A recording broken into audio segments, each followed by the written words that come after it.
actor, roll off.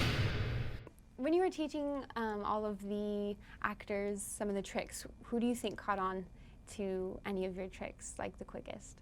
Yeah, well, I think Dave Franco learned the tricks the quickest, certainly from a sleight of hand perspective. I mean, he's a very proficient sleight of hand artist. He's amazing at card spinning, card throwing.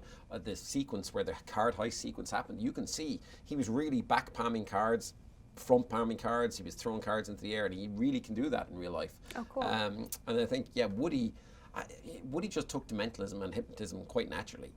So when we would go out, off set for dinner or whatever, he would actually be going around trying to hypnotize people and hack into their brains, Wow. which was a lot of fun, obviously. Wow. You know? Wow. So what has been like the weirdest experience in your field that you have had to deal with in the past? With the movie or outside the movie, just in general? In general, yeah.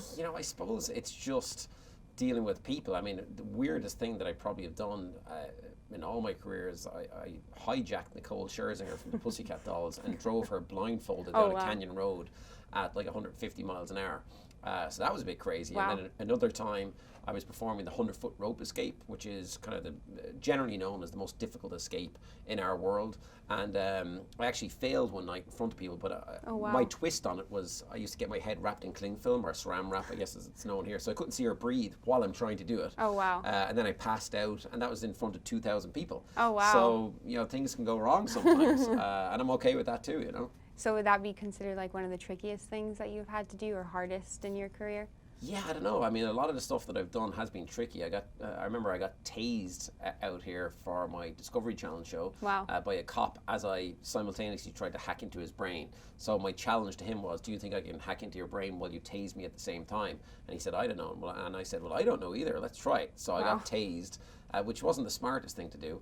And then I hacked into his brain. I mean, for example, I want you to think of a word now that if I guessed it, you'd be convinced that I'd be psychic. Okay. Yeah? Now, is there any way that I or anyone in the world could know what that word is right now? Probably not. Definitely not. Definitely not. Okay, so Definitely look at me. Just focus on the word. Don't say anything out loud. Just focus on the first letter of the word. Don't say anything, just focus on the first letter. And I'm just going to say the alphabet. I'm going to say it in a little bit of an unusual way. Z, Y, X, W, V, U, T, S, R, Q, P, O, N, L, K, G, H, D, F, E, D, C, B, A. Your eyes dilated just ever so slightly on the E. Does it start with an E? Yeah, good. Okay, in your mind now, just say the word, but don't say it out loud. Just say it in your mind. Just look at me. Yeah, see, I can tell from you. I mean, you're very prettily dressed, but you're dressed differently than the way a lot of people would dress here in Hollywood. And I mean that in a very complimentary sense, because I believe that the type of word that you would pick, that you're the type of person that you would pick the word either eccentric or eccentricity. Eccentricity? Yeah. Is that it? Yeah. It was? Yeah. High five. Wow. I did not expect that. That's a big word. Yeah. And that's a big science word. And it's like a name I use for all my characters in my game. So I never would have thought that. Well, I'm That's not really cool. psychic, but now you can see. how I do Yeah, that kind of stuff. that's very cool. Thank you. So, what kind of like inspired you to do magic? I just got a magic set when I was 4 or 5 and got bitten by the magic bug, as they say, and then it just kind of snowballed on from there. I started learning hypnosis when I was 14 or 15, studied psychology then when I was in college, and then it just kind of went on and on and on from there. So I like to do magic and all of the allied arts. I don't like to just specialize in one particular area because I just enjoy all of the areas of magic.